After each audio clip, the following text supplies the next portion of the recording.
Hi everyone, I'm Walter. And I'm Sam. And welcome to Unit 3, the end of Hong Kong as we know it. Now, through all the outrageous statements that have been said this year, this statement cannot be called hyperbole. Recently, a security bill has been passed in the China's annual National People's Congress and has stripped Hong Kong of its autonomy. Hyperbole. Hyperbole. Strip. Strip.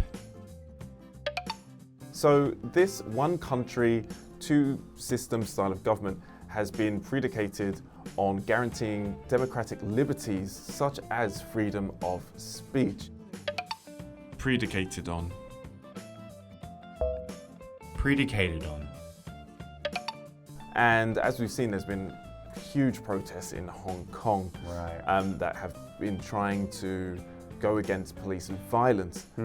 However, these could be seen as sedition against the state, which could lead to imprisonment. Sedition. Sedition. It is a terrible situation that they're in. It's sensitive on both sides, whether it be Hong Kong's side or China's side. I don't know exactly where to, be on side with, so I'm going to stay in the middle because I know it's such a sensitive topic for these two countries at the moment. On a lighter note though, Sam, have you ever been to Hong Kong? Technically, yes, for a layover. Oh, me too. Very, very quick layover. I got to see Hong Kong from the window of the airport, and it looked lovely. And I've only heard good things about Hong Kong, except the humidity in summertime. I've heard it can get a bit crazy. But it's definitely somewhere that I want to go and check out. What about you?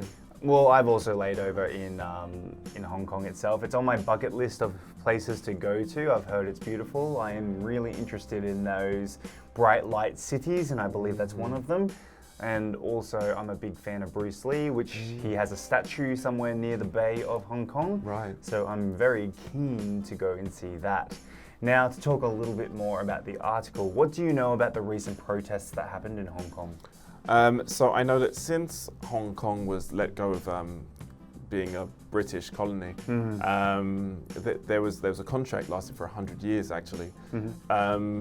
It basically went back to China, I do believe, but people from Hong Kong want to stay very independent from China. So tensions have been coming to a boil, and it was only a matter of time before things got out of hand and exploded. And China is trying to take control over Hong Kong. And they were enforcing their police and military, I do believe. So people got fed up and they wanted to fight back. That's what I've heard as well. And I know that the Hong Kong citizens were very passionate about this situation. The protests did get pretty violent, and it actually had to be closed. Hong Kong City had to be closed at one point. Businesses had to shut their shops, and it was all in protest to make sure they are still separated from China. However, it seems like even though those protests were quite passionate and there were many people involved, it didn't quite work for them at this point in time. Anyway, that wraps up for the preview section, and we will see you on the review section.